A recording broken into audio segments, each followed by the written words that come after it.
Shalom Israel, this is Will and Larry with For Israel. This video is about proving that Rahab the harlot that is mentioned in the book of Joshua is an Israelite.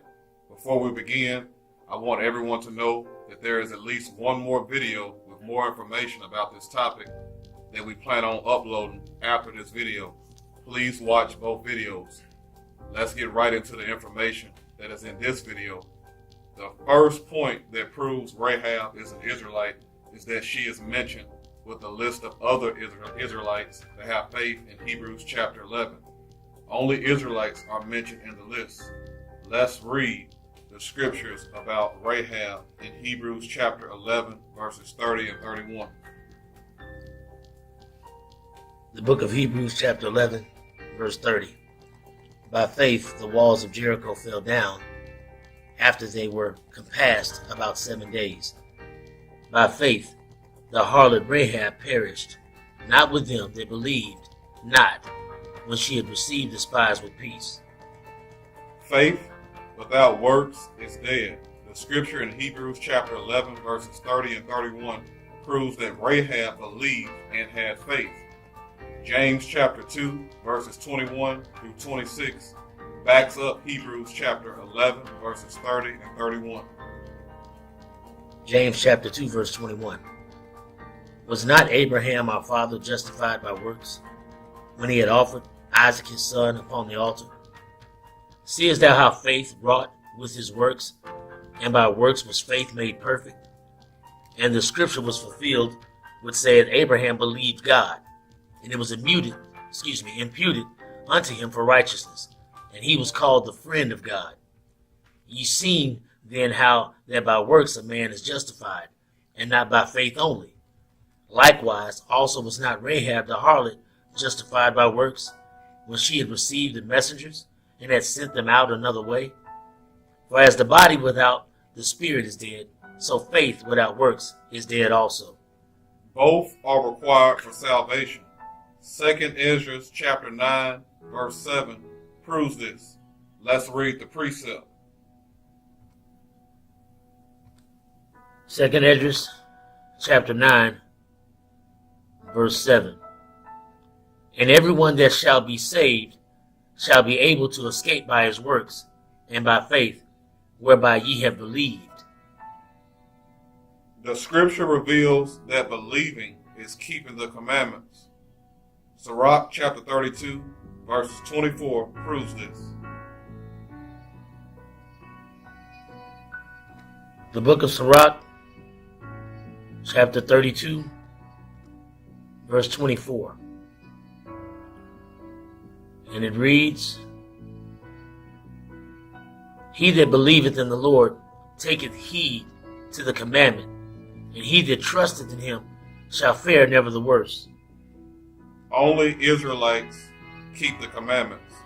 2 Ezra chapter 3 verse 36 proves this. Now let's explain the word peace that is used in Hebrews chapter 11 verses 30 to 31. Peace is referring to keeping the commandments. The book of Psalms, Psalm 119 verse 165 proves this. Let's go back to the scripture in Hebrews chapter 11 verse 31. The scripture says that she received the spies with peace. Now we are going to explain what this scripture means.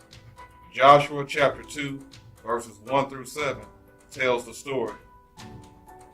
And Joshua the son of Nun sent out of Shittim 2 men to spy secretly, saying, Go view the land, even Jericho. And they went and came into an harlot's house named Rahab, and lodged there. And it was told the king of Jericho, saying, Behold, there came men in hither tonight of the children of Israel to search out the country. And the king of Jericho sent unto Rahab, saying, Bring forth the men that are come to thee, which are entered into thine house, for they be come to search out all the country. And the woman took the 2 men and hid them, and said thus, There came men unto me, but I wist not whence they were. And it came to pass about the time of shutting of the gate, when it was dark, that the men went out whither. The men went I wot not. Pursue after them quickly, for ye shall overtake them. But she had brought them up to the roof of the house and hid them with the stalks of flax, which she had laid in order upon the roof.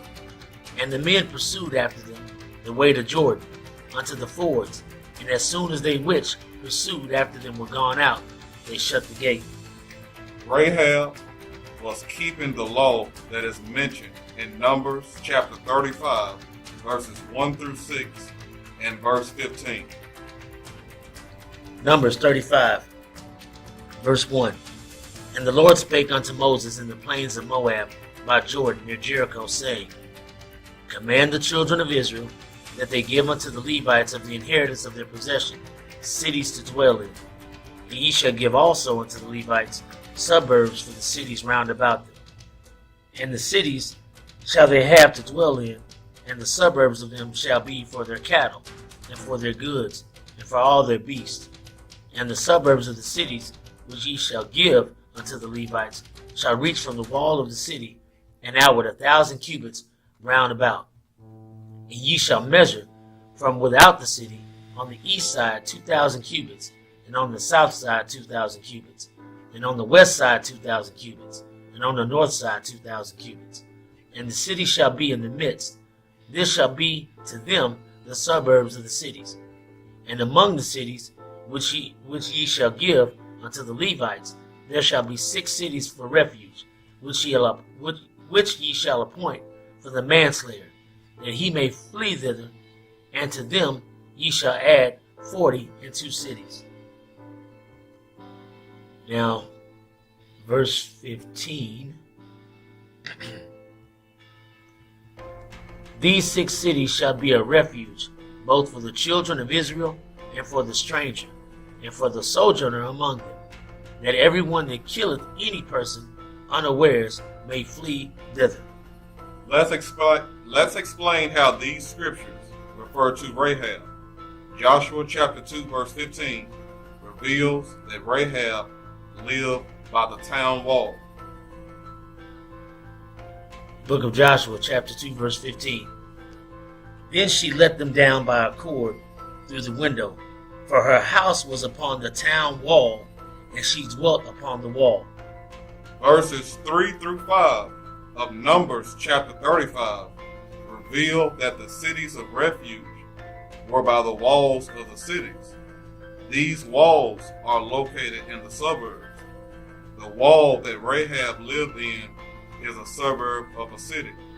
The city that she lives in is one of the cities mentioned in Numbers chapter 35, verses 14 and 15. Let's read the scriptures. Numbers 35, verse 14. Ye shall give 3 cities on this side Jordan, and 3 cities shall ye give in the land of Canaan, which shall be cities of refuge. These 6 cities shall be a refuge, both for the children of Israel, and for the stranger, and for the sojourner among them, that every one that killeth any persons unawares may flee thither. The spies are not only being searched for because they are trying to search out all the country, but also because they are to be put to death by the nearest of kin of the people that they destroyed. The men of Jericho are closest of kin to some of the people that the Israelites destroyed. The men of Jericho are the revenger of blood, as the law states about the relationship between the manslayer and the revenger of blood in Numbers chapter 35, verse 19. In Joshua chapter 2, verses 9 through 11, Rahab explains to the spies that the people of the land have knowledge about how the Israelites destroyed their nearest of kin. Joshua chapter 2, verse 9. And she said unto the men, I know that the Lord hath given you the land, and that your terror is fallen upon us, and that all the inhabitants of the land faint because of you. For we have heard how the Lord dried up the water of the Red Sea for you, when ye came out of Egypt, and what ye did unto the 2 kings of the Amorites that were on the other side Jordan, Sihon and Og, whom ye utterly destroyed. And as soon as we had heard these things, our hearts did melt, neither did there remain any more courage in any man because of you. For the Lord your God He is God in the heaven above and in the earth beneath. This lines up with what is written in Deuteronomy chapter 4, verses 40 through 49.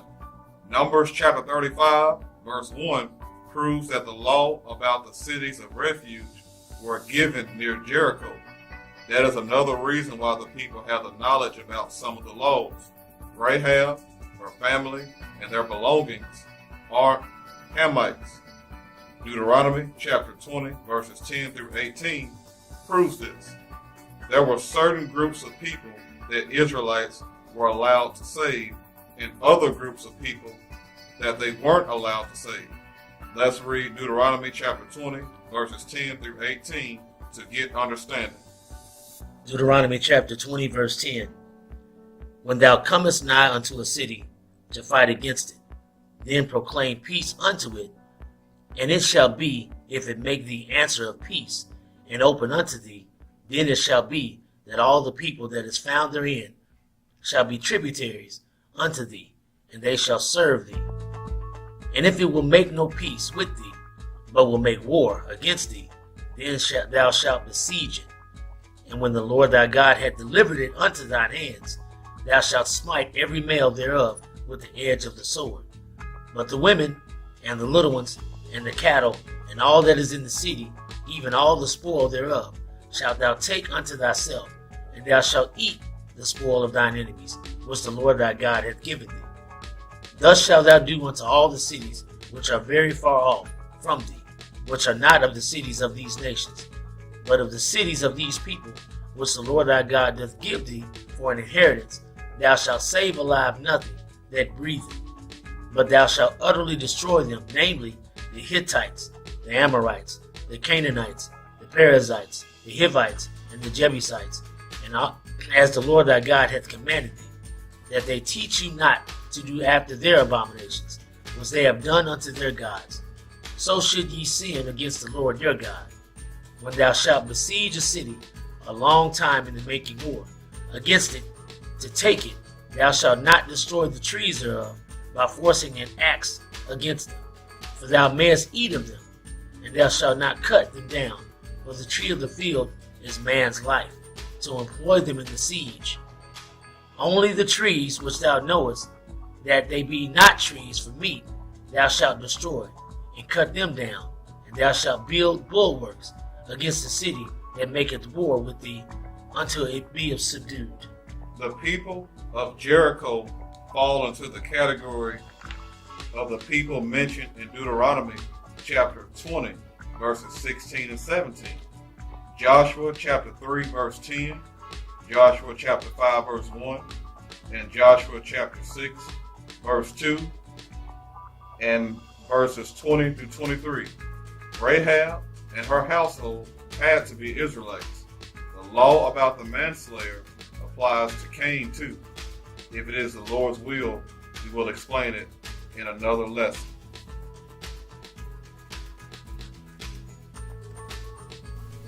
Let's read the deal that the spies made with Rahab. Joshua chapter 2, verse 12. Now therefore, I pray you, swear unto me by the Lord, since I have showed you kindness, that ye will also show kindness unto my father's house, and give me a true token, and that ye will save alive my father, and my mother, and my brethren, and my sisters, and all that have, and delivered our lives from death. And the men answered her, Our lives for yours, if ye utter not this our business. And it shall be, when the Lord hath given us this land, that we will deal kindly and truly with thee. Then she let them down by a cord through the window, for her house was upon the town wall, and she dwelt upon the wall. And she said unto them, Get you to the mountain, lest the pursuers meet you, and hide yourselves there 3 days, until the pursuers be returned, and afterward may ye go your way. And the men said unto her, We will be blameless of this thine oath, which thou hast made us swear. Behold, when we come into the land, thou shalt bind this line of scarlet thread in the window, which thou didst let us down by. And thou shalt bring thy father, and thy mother, and thy brethren, and all thy father's household home unto thee. And it shall be that whosoever shall go out of the doors of thine house into the street, his blood shall be upon his head, and we will be guiltless. And whosoever shall be with thee in the house, his blood shall be on our head, if any hand be upon him. And if thou utter this our business, then we will be quit of thine oath, which thou hast made us to swear. And she said, According unto your word, so be it. And she sent them away, and they departed, and she bound the scarlet line in the window. Verses 18 and 19 are a similitude to Exodus chapter 12, verse 7, and verses 21 through 23. Let's read the scriptures.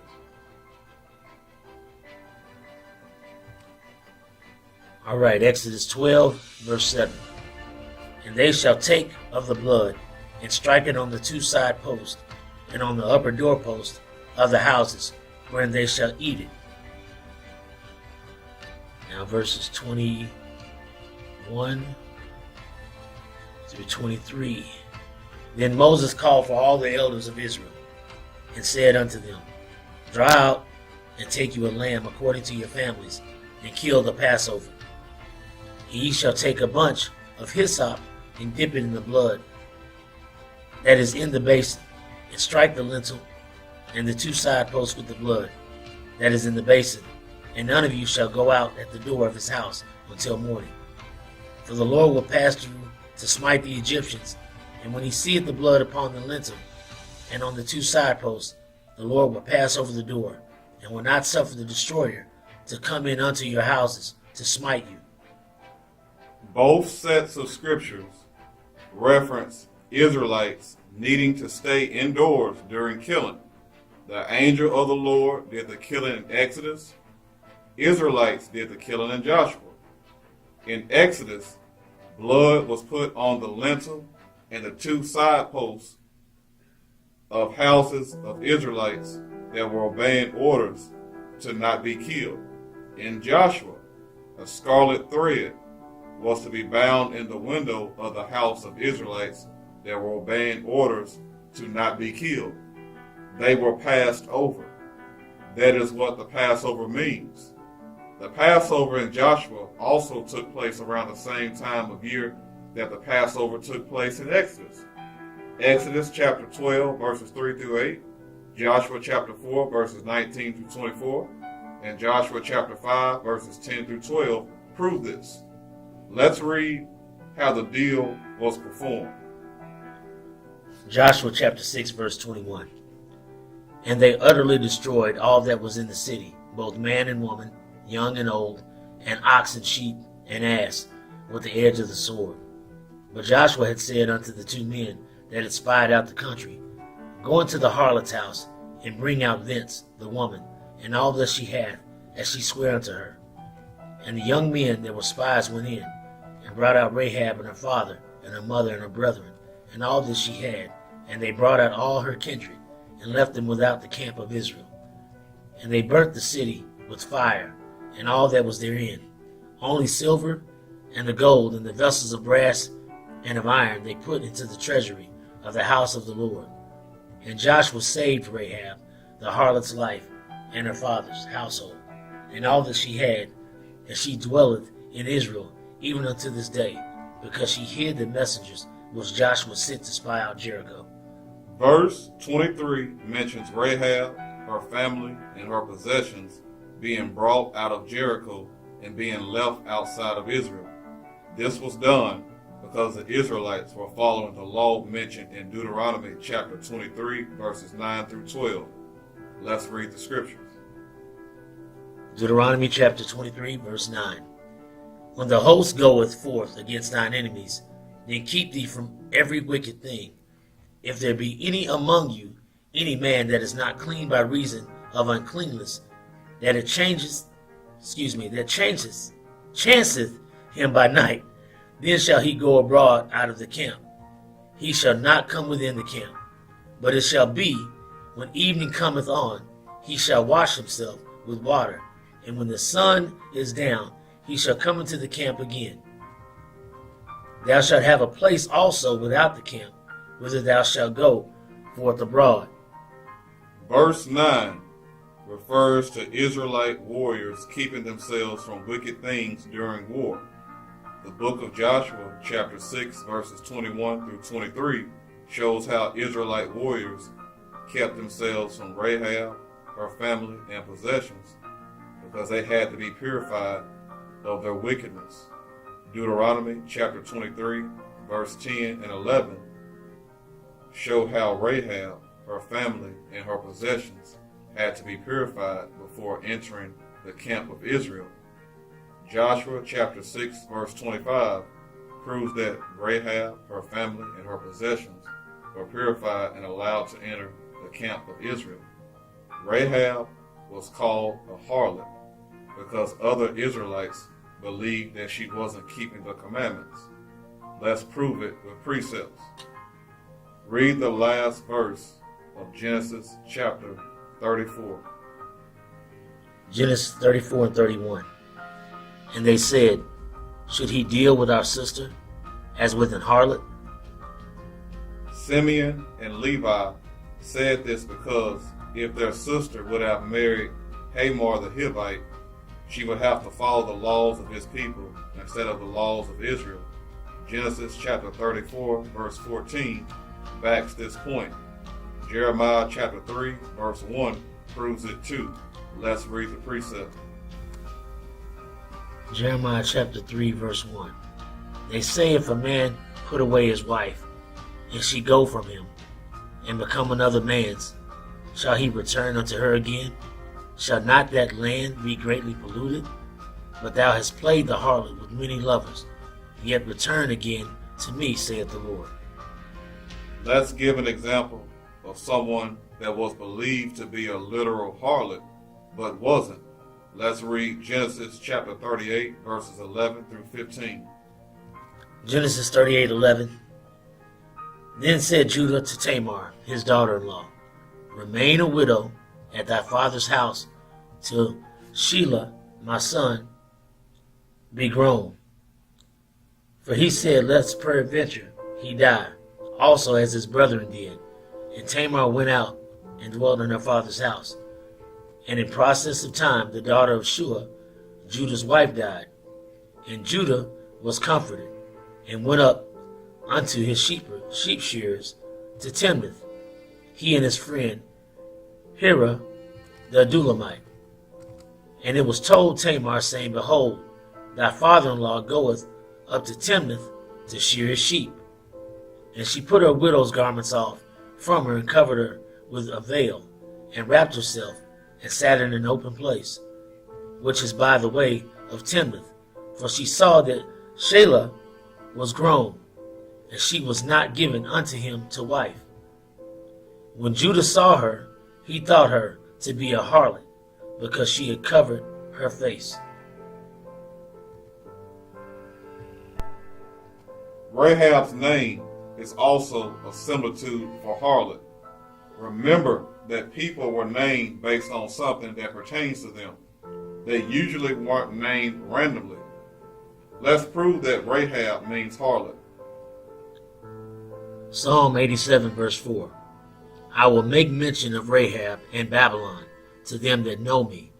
Behold, Philistia and Tyre with Ethiopia. This man was born there. This verse says Rahab and Babylon because it is the same thing as saying Rahab the harlot and Babylon the mother of harlots. Joshua chapter 2 verse 1 proves that this is the same thing as saying Rahab the harlot. Let's prove that this is also like saying Babylon the mother of harlots. Let's read the verse that confirms this. Revelation chapter 17 and verse 5. And it reads, and upon her forehead was a name written, Mystery Babylon the Great, the mother of harlots and abominations of the earth. Here are some more scriptures that confirm this by using the name Rahab in negative ways. The book of Psalms, Psalm 87 verse 4, Psalms 89 verse 10, and Isaiah chapter 51 verse 9 are the scriptures. This video has proved with some precepts that Rahab the harlot is an Israelite. This is important because salvation is for Israel, as Acts chapter 5 verses 29 through 32 states. Even though this is the end of this video, there is at least one more video with more information about Rahab the harlot being an Israelite that is needed to get a better understanding about her being an Israelite. We are in the process of working on part 2 of the breakdown. We plan on making it the next video that we upload. Sirach chapter 33 verse 17. Consider that I labored not for myself only, but for all them that seek learning. Shalom.